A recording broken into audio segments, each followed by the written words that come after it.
gente já falou das perguntas que mandaram aqui da alergia, do estômago, diabetes. Enquanto isso, eu vou pegar esse livro aqui, porque eu quero começar a mostrar essas maravilhas que eu já li muitos. E hoje são seus. Olha que espetáculo.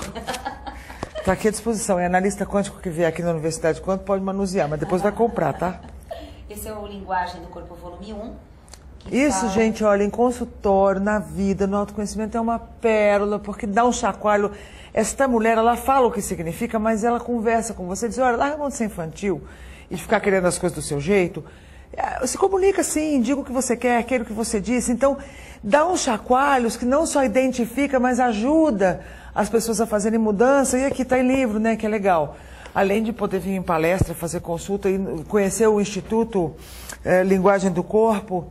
Instituto Linguagem do Corpo. É Instituto Brasileiro de Linguagem do Corpo, que é o www.linguagemdocorpo.com.br. É fácil, é o nome do livro. No métodoquanto.com.br, Universidade Quanto, vocês vão começar a saber dela mais.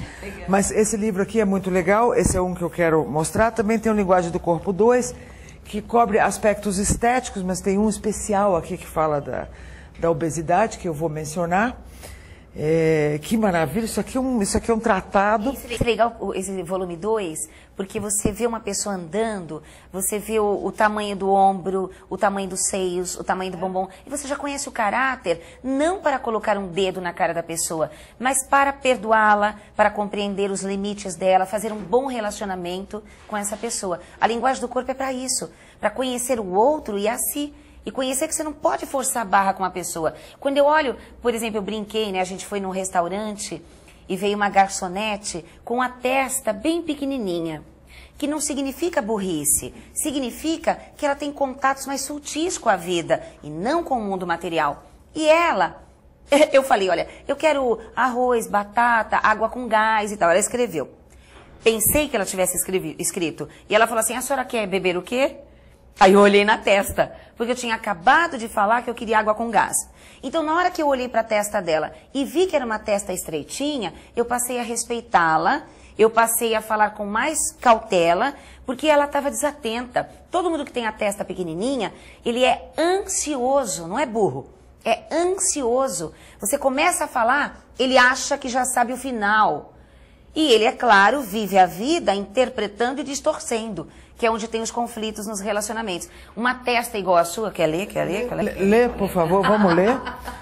Vou dar aqui, ó, ler o rosto, porque isso é bacana. Oval, que significa aquele que é desconfiado.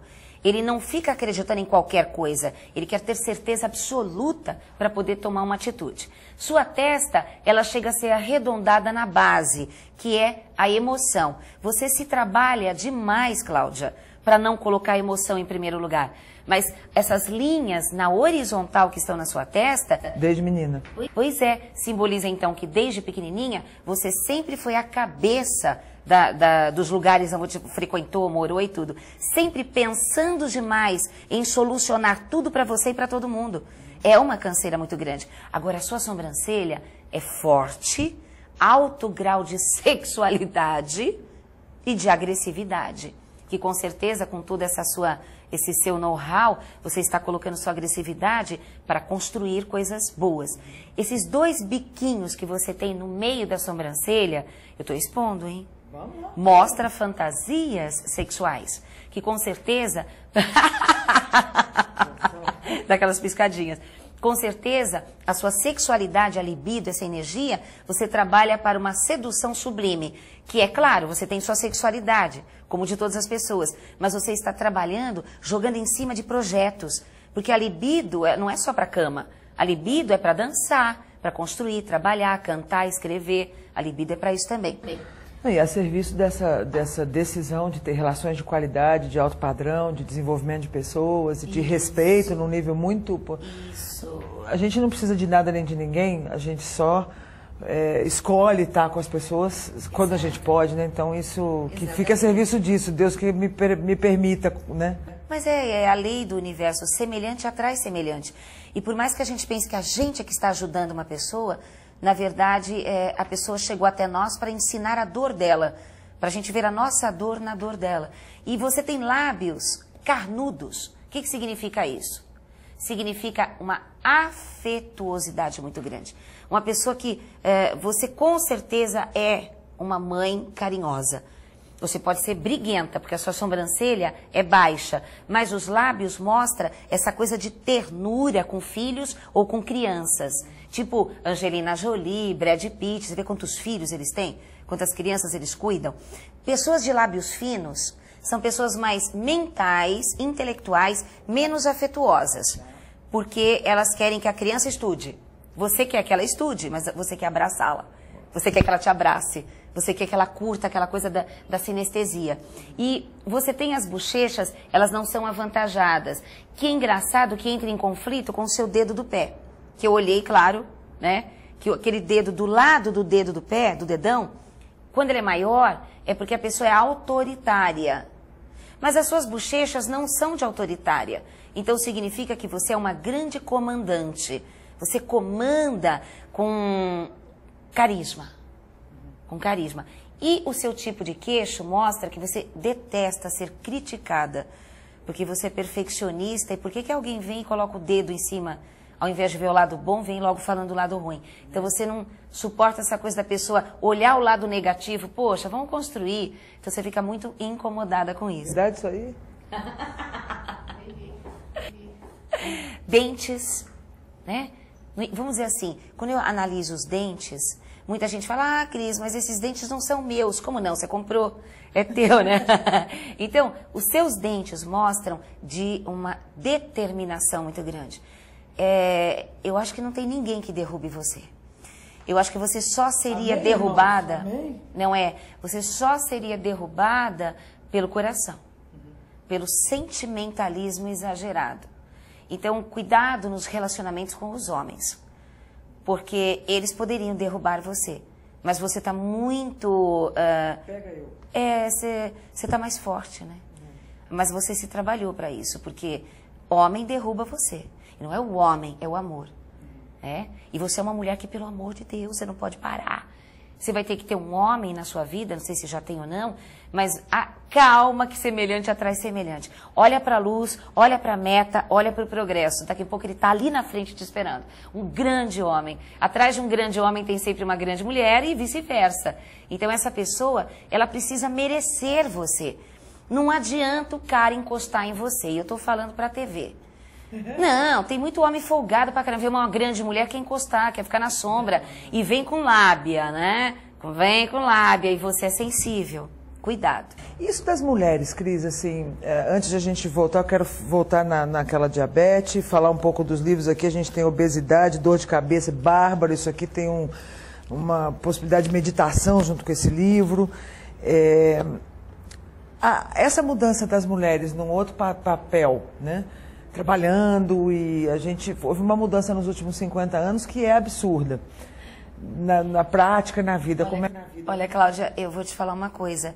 Eu antigamente, porque eu aprendi, quando eu era garota, a olhar os homens como são todos iguais. Os homens são infiéis, os homens fazem o sexo e a mulher o amor. O tempo foi passando e eu fui aprendendo coisas pela anatomia, fisiologia, a espiritualidade. E é impressionante quando a gente estuda no cérebro, né, na anatomia, a gente estuda o cérebro da mulher e o cérebro do homem. O sistema límbico do homem, ele é maior no sentido de que é o homem que ama, não é a mulher. A mulher, ela é hormonal. Agora, por que o homem tem essa imagem que vai para o sexo?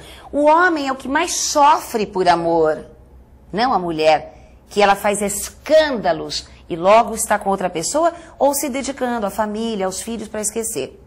O homem não vive sem a companhia de uma mulher, um carinho, um sexo, uma atenção, uma conversa. Uma mulher sobrevive. E aí eu fui vendo, estudando lá para trás, milenar, as grandes amazonas.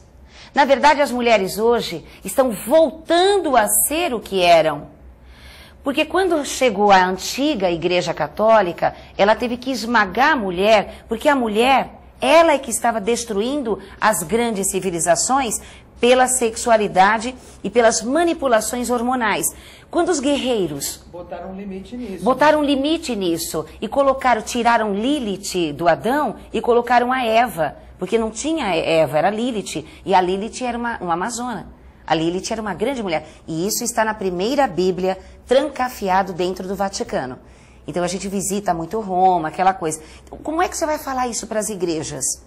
A gente não está querendo modificar nada ou tirar a fé das pessoas, está querendo mostrar que essa ideia que colocaram na cabeça das mulheres é para que elas se amansassem. Por que as mulheres têm problemas no útero? O útero representa a criatividade dela, os hormônios da satisfação pessoal. Quando a mulher tem mioma, significa que ela está anulada. Ela faz tudo, ela trabalha, ela faz tudo para todo mundo e ela não se dá mais direitos pessoais. Por quê? Porque ela sente uma culpa que foi inserida nela já na genética lá atrás.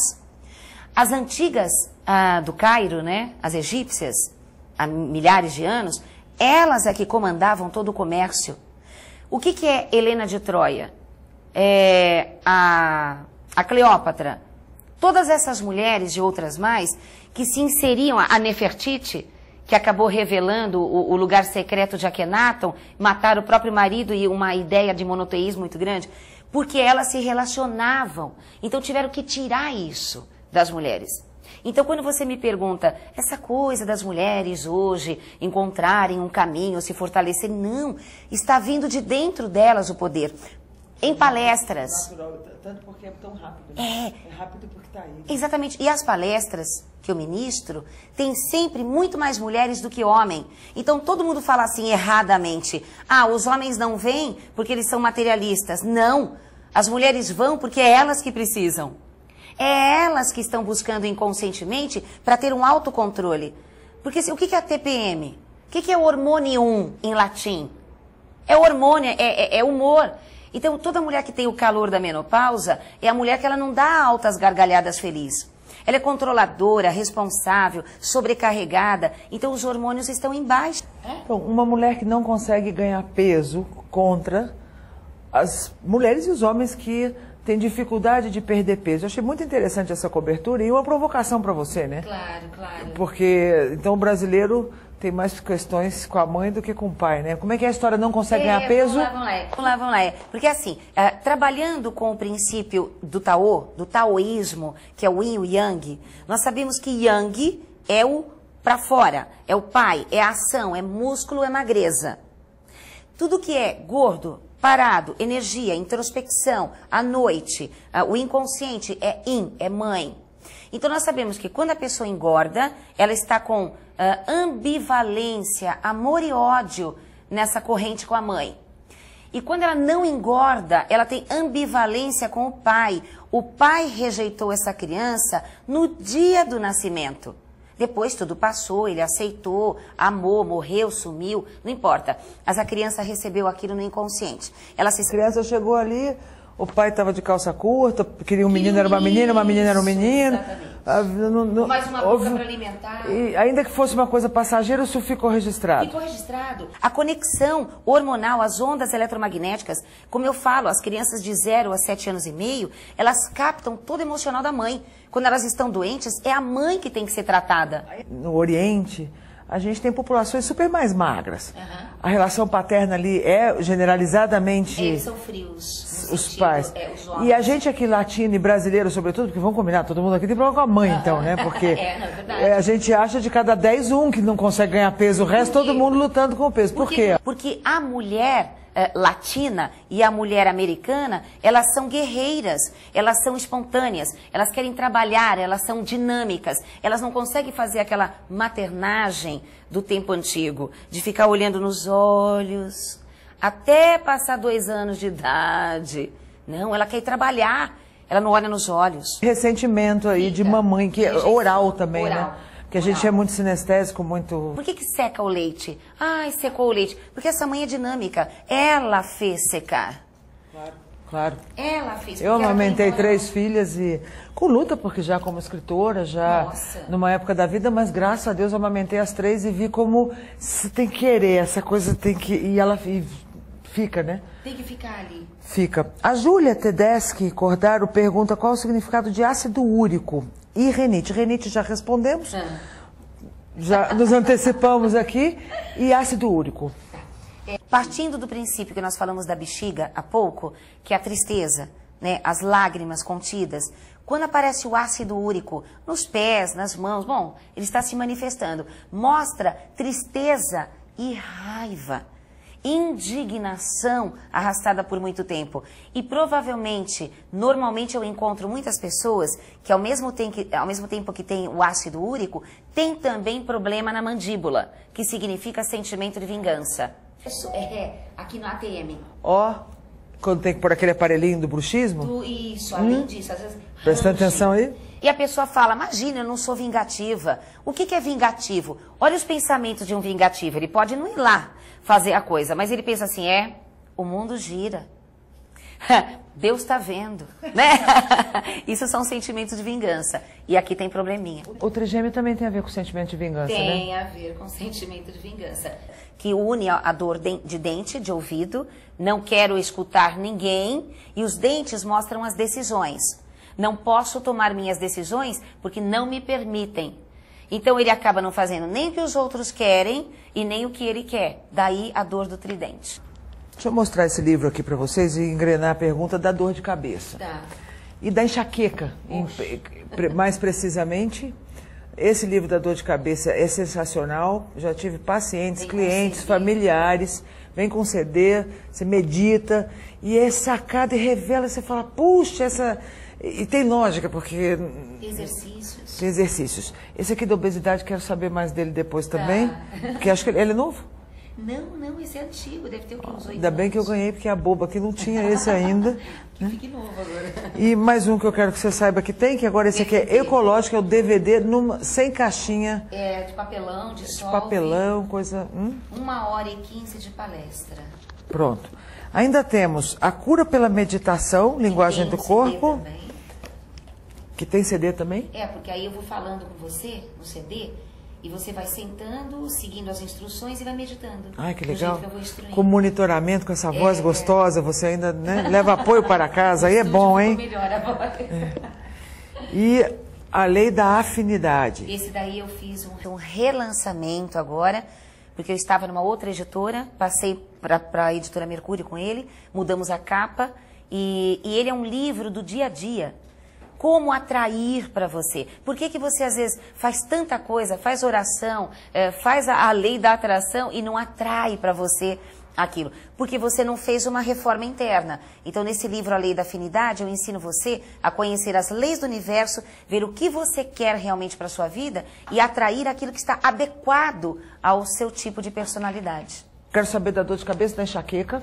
A dor de cabeça e a enxaqueca só acontece em pessoas que na infância elas tiveram uma limitação muito grande, autoridade, seguraram as ideias delas, iniciativas. Então quando ela cresce, ela fica sempre com um pezinho atrás. Quando ela tem a sensação de que alguém ou alguma situação vai se colocar no caminho dela, ela tem dor de cabeça. Qualquer contrariedade, ela tem dor de cabeça. Só que a enxaqueca é algo mais profundo que está relacionado à sexualidade. A sexualidade dentro do nosso espírito, ele significa a perda do eu. Porque quando você está fazendo amor, você se despersonaliza. Duas que se tornam uma. E a pessoa que tem a enxaqueca, normalmente é muito mais mulher que tem enxaqueca, ela sempre foi limitada, de alguma maneira a sexualidade não foi bem explanada para ela na infância. Foi uma coisa de recalque. Então, ou ela tem as relações dela, mas sem se entregar de corpo e alma, para não se sentir usada, ou ela vai abolir a sexualidade dizendo, imagina, eu não quero, não estou nem aí, estou super bem. É um mecanismo de defesa. O que eu vou falar agora, se a moda pegar, que não é para pegar, né?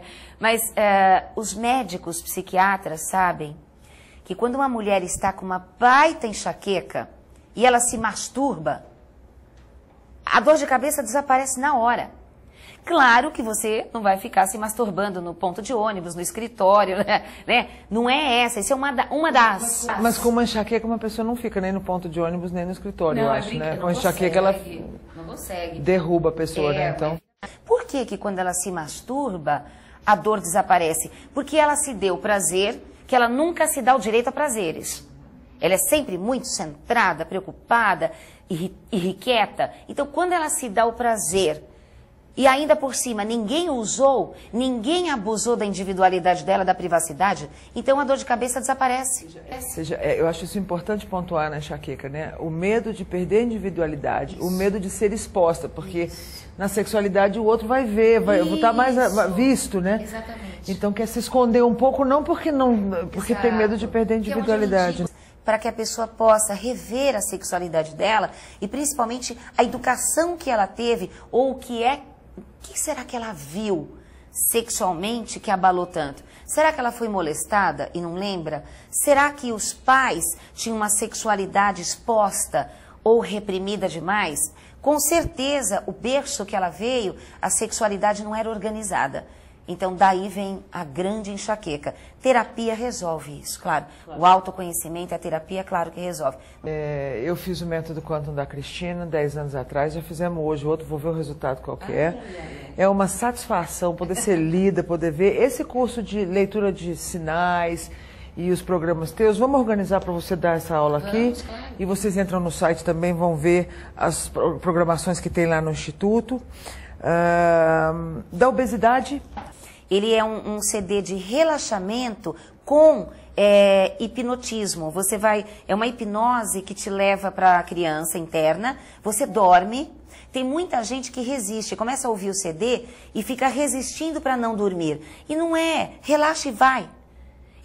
Eu trabalhei com a voz da hipnose para levar você para dentro. Então, com esse CD, você vai dormir. São 25 minutos, acho, né? 25 minutos. Você vai dormir. Seu inconsciente vai ficar me escutando o CD todo. E eu estou limpando você. Eu limpo o trauma que uma criança tem.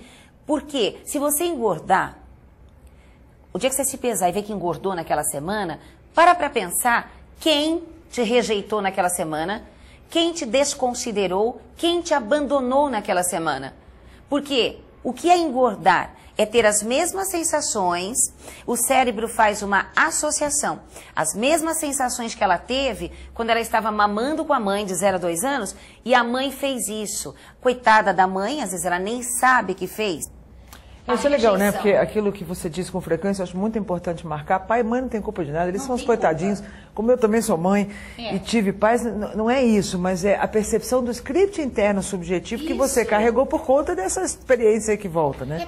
Porque o olhar da mãe, de 0 a 2 anos, que é a fase oral, e essas fases não são criadas pelo homem. Vamos colocar 2 anos é a fase oral, 3 anos... Não é isso. É científico. Há uma mudança cerebral e de necessidades fisiológicas e biológicas de 2 em 2 anos, até 12 anos. Nesse momento de engordar na semana, a pessoa voltou a experimentar aquele rompimento, aquela perda, aquela sensação de perda. Uma coisa repetitiva que o gordinho leva para a vida toda, que ele sempre age da mesma maneira, porque ele não sabe. A hora que ele souber, que nem os cursos que eu faço para os obesos, eu acabo mostrando para eles, primeira coisa, todo obeso, ele tem um alto grau de libido, ele tem um alto grau de sexualidade e agressividade. Então, exato, e é claro que ele inconscientemente também usa a obesidade para se frear. Vou falar uma palavra, uma aluna minha, né? A gente brinca muito. Uma aluna minha, obesinha, ela falou assim, ela levantou a mão e falou, olha, Cris, é verdade. Quando eu era magra, eu era uma biscate. Então agora eu tô gorda e tô uma santa. Que legal. Olha, eu tenho algumas... O câncer, a Alessandra Lotufo pergunta do câncer e a gente já falou um pouco aqui, né? Quer dizer, essa mágoa, essa tristeza que chega a carcomer o corpo, né? Não fala, não manifesta, ela fica ruminando, ela fica guardando uma tristeza que vai corroendo ela por dentro. O médico homeopata que atende a minha família revelou, a gente atende junto há muitos anos, foi meu aluno de faculdade, é médico da minha família, ele é um querido, Dr. Pedro Campos. Ele disse, o paciente que faz um câncer mais inocente de pele, benigno que seja, teve vontade de morrer 6 meses antes dessa manifestação, secretamente. Quando você descobre um câncer, 6 meses, 1 ano. Então a gente volta para trás, ele está corretíssimo. E a gente pergunta, quem te magoou desse jeito? Meu pai teve câncer no intestino. E eu falava para ele assim, pai, você tem uma tristeza muito grande com o seu ex-patrão. Não, tal. Bom, falei, pai, vamos ajudar? Vai lá, fala com ele o que você pensa, sai do emprego, vamos fazer a radiestesia, marcamos a cirurgia pelo mapa astrológico e o câncer tinha quase tomado o intestino todo dele, que o intestino representa a sua sustentação de vida, o passado e também a tudo que você se dedica de carreira. O órgão onde acontece é muito importante também. Claro, né? exatamente. Então nós fomos trabalhando o meu pai no sentido dele se sentir útil novamente. Meu pai com 75 anos... Aí ninguém sabia se ele ia aguentar anestesia geral. Aí eu sei que nós fomos trabalhando com reiki, com vários trabalhos de hipnose, para ele eliminar essa coisa de ele ter se sentido humilhado no emprego, né? Porque essa é a questão, né? Olha, eu fui humilhado no emprego, eu passei uma tristeza, me senti invadido. Bom, isso, mais que tudo, são fatos. Passou isso, está passando isso. Agora, o que a gente faz com isso para não ficar naquele script inferior é que é muito importante. Porque, desculpa... Pisa leve, olha pra frente, respira que é grátis para trabalhar em outro padrão para você não ficar escravo dessa coisa a ponto de adoecer, né? A própria pessoa... Isso é nossa responsabilidade, né, Cris? Mas a pessoa que se dedica só a uma coisa a vida toda, se ela perder aquilo, ela vai ter câncer. Ela não tem aonde correr para colocar o coração dela. Ela não estava se dedicando a nada. Começar algo novo agora, dentro dessa depressão, você não consegue começar algo novo. Por isso que a gente tem que andar na paralela. Se dedicar a um trabalho, se dedicar à família, a um serviço nobre. Uma delas saiu fora, você cai em depressão, mas aquelas outras duas te seguram. Agora, a gente aconselha as pessoas que têm câncer. Começa algo novo, corta, mas a pessoa está caída. Ela não tem força, porque ela nunca pensou em trabalhar com outras coisas. Depois que a casa já caiu, é mais difícil, mas não é impossível. Não é impossível. Nunca desprezemos pequenos avanços. Exato. Todos os seres vivos começam pequenos e se desenvolvem no tempo. Então, a recuperação e esse tipo de estímulo de pensamento também tem que ser levado a sério. E foi o que aconteceu com meu pai, porque nós colocamos ele para ser contador, porque ele é um grande administrador na minha empresa, e que ele é útil até demais. Eu sem ele, não é que eu coloquei porque ele é meu pai. E ele está trabalhando.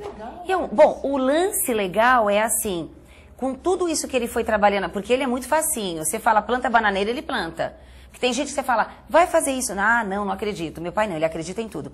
Quando ele foi fazer a cirurgia, que o médico levaria 5 horas para a cirurgia, levou 1h30 e tinha só 18 centímetros do câncer. Não estava mais tomado o intestino todo, porque ele fez o câncer regredir. E ele já estava se sentindo útil outra vez. E já estava, ao mesmo tempo, cortando o passado. Ele sonhava direto com o passado. Ele tinha sonhos de noite com o antigo emprego. E hoje, ele não sonha mais, ele sonha só com as contas de hoje. Ele sonha que ele está trabalhando agora. Acabou o passado. Quando você sonha, vira e mexe, você sonha com o passado, ou alguém do passado, é bom começar a se trabalhar. Porque pode ter uma doencinha lá na frente te esperando. Ó, que legal. É. Diabetes, que eu fiquei devendo.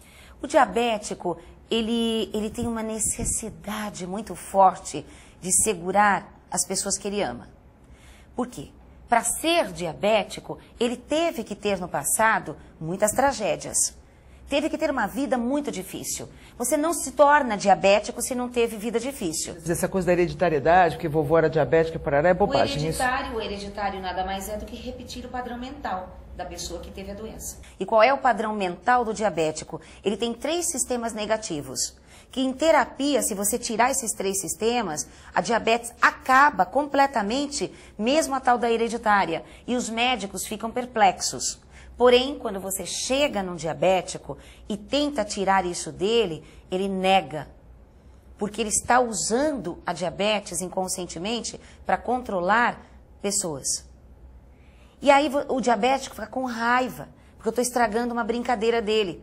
Todas as doenças, sem exceção, mesmo aquelas de pessoas com idade, que dizem, ah, não, esse reumatismo é da idade. Não é da idade. Está segurando alguém. Lá no meu consultório, quando alguém leva alguém para terapia, um marido levou a esposa para terapia. Eu já sei que ela tem problema com o marido. Um filho levou uma mãe para terapia. Eu sei que este filho é que tem problema e ela com ele. A pessoa que você cuida e aquela que cuida de você, é ela que está tendo que ter o resgate. Uma enfermeira contratada, ela tem que ter algum resgate com aquela pessoa. Então, no caso do diabetes, a pessoa tem 3 sistemas negativos. Primeiro, só fala do passado, conta 10 vezes para a mesma pessoa a mesma história do passado. Se não conta, fica lembrando, como se fosse a coisa mais natural do mundo. Não se deve olhar para o passado, não se deve comentar. Imagine que o passado é um armário cinza, que você não tem que ter vida nele, com várias gavetinhas que você às vezes olha lá. Você dá uma olhadinha para olhar como referência só. Peraí, deixa eu lembrar o que eu fiz. Ah, não, isso eu não vou fazer de novo. Fechou. Mas ficar relembrando, curtindo fotos de pessoas que morreram. Com dores e situações difíceis que o diabético passou, ficar lembrando aquelas coisas é viver de novo, né? O pâncreas, que fabrica a insulina, ele representa a criança feliz, a criança interna. Então, quando a pessoa começa a ter problema com a insulina, significa que ela está muito amarga. Ela não está mais criança. Qual é o outro comportamento? Medo do futuro. Se você jogar uma coisa nova para um diabético, ele vai rodear... Que esse é o segundo de 3. É o segundo de 3. Medo do futuro. É medo do futuro. Ele é muito precavido, ele é muito cuidadoso, ele pesquisa muito antes de tomar uma atitude, se tomar. Porque o novo é perigoso, o passado pode voltar. Eu tenho experiência, não sei não. Já fiz isso, olha, não sei se vou fazer. Então ele sempre está olhando o futuro ao inverso. Ele está olhando para o passado. E o outro comportamento, controla todo mundo. E ele maltrata quem mais ele ama. Porque inconscientemente, se ele perder, ele não vai sofrer tanto. Olha o jogo. Ele não sabe que tem isso. Peguei uma senhora que ela falou que já tinha eliminado esses 3 sistemas dela, mas estava com a diabetes ainda. Aí eu falei, mas a senhora ainda está diabética. Ah, isso os médicos estão tentando tirar, mas eu já não sou mais assim, já não falo mais do passado, não controlo ninguém e faço coisas boas para o futuro. Eu falei, tá faltando alguma coisa aí. Dito e feito, dei uma vivência, uma viagem astral, de passear numa nave, brincando, todo mundo num paraíso, nananã. Todo mundo foi na viagem astral, ela não. Aí todo mundo abriu o olho e eu falei, e você? Ela falou, não fui. Falei, por que você não foi? Porque eu não acredito nessas coisas. Aí eu disse, peguei você. Você matou sua criança. Você não brinca mais. Isso aqui, exato, isso aqui era só uma brincadeira. Por que você não participou? Por que você não foi viajar que nem uma criança com a gente? Tá aí, o adulto que está aí dentro de você matou sua criança. Vai fazer terapia para voltar a brincar com cachorro, subir em árvore, rolar na terra e participar. Vamos, vamos. Vamos passear? Vamos. Vamos viajar? Vamos. Matou a diabetes. Yes! Márcia Florim, por que acontece o efeito refluxo nos adultos? O que eu falei há pouco sobre o estômago? O estômago é aquele que recebe o novo, né? Digere e manda para o restante, e o restante vai até mandar embora, virou passado. Toda pessoa que tem refluxo, ela não aceita o novo. Ela não aceita certas pessoas do convívio dela. Ela não aceita o que estão fazendo. Ela não concorda com o sistema. Ela não concorda que ela tem que ficar presa ali. Ela não concorda... Esse estado de coisa que está na vida dela, ela não está... Ela está voltando, ela está rejeitando. E a criança de 0 a 7 anos e meio, quando tem o refluxo, não é normal toda criança ter refluxo. Tem muitas mães que falam, meu bebê, ele baba um pouquinho, mas não tem o refluxo. A mãe é que está sentindo uma revolução interna, porque ela queria sair e por amor ela não pode. Ela está rejeitando a situação da maternagem, não a criança. Não a pessoa, né? Não mas pessoa. a situação toda. Ela não aguenta, mas ela está saturada. O Marcos Nascimento, nosso Marquinhos do Quack, pergunta da questão da enxaqueca está associada ao orgulho. Sim, né? De você não... Porque, na verdade, o orgulho é assim, eu não me conheço. Eu sei que se eu ceder, eu serei invadido. E se eu for invadido, eu serei destruído. Se você se conhece, você nem liga. Vão dormir em cima da sua cama, você deixa. Vão pegar nas suas panelas, você deixa. Vão abrir sua geladeira, você deixa. Mas você conhece o seu limite. Você fala da coisa... Fora! O orgulhoso, ele já bloqueia, pá! Porque ele não sabe o que fazer se invadirem a vida dele e tomarem o coração dele. Ele não sabe o que fazer. É o frágil. É o derrotável. O orgulhoso e o prepotente, o arrogante, é o que é fácil derrotar. tem um pontinho fraco ali. Então ele fica duro. Isso aqui, a gente quer passar a semana inteira aqui, né? Mas não dá pra gente passar a semana inteira, então vocês vão voltar aqui. Eu quero agradecer de todo o coração a luz que você é, o que você traz para a humanidade, para as pessoas. Eu que agradeço. E agora para o universo quântico. Isso não dá pra gente passar a semana inteira, então vocês vão voltar. Olha, e começar a Semana do Autoconhecimento 2011 com você é maravilhoso para nós. Agora eu vou olhar teu quanto Tá bom. e continuamos juntos. Como a gente faz lá em Bali, que acabamos de chegar de Bali, né? Com a formatura, eles falam Suksomon, muito obrigada, Suksomon, que é de agradecimento. Obrigada. Então, eu que agradeço. Obrigada. Fica com a gente, ó, sexta-feira eu vou fazer um live Twitchcam e vou avisar pelo Twitter como é que vocês fazem pra gente fazer esse bate-papo, falando de física quântica, dubi-dubi-du, é fazer e ser, misturar as duas coisas. Amanhã tem palestra, quarta-feira, quinta-feira tem Ana Dávalos, artigo, um monte de coisa. Fica ligado no site, Semana do Autoconhecimento 2011, começou.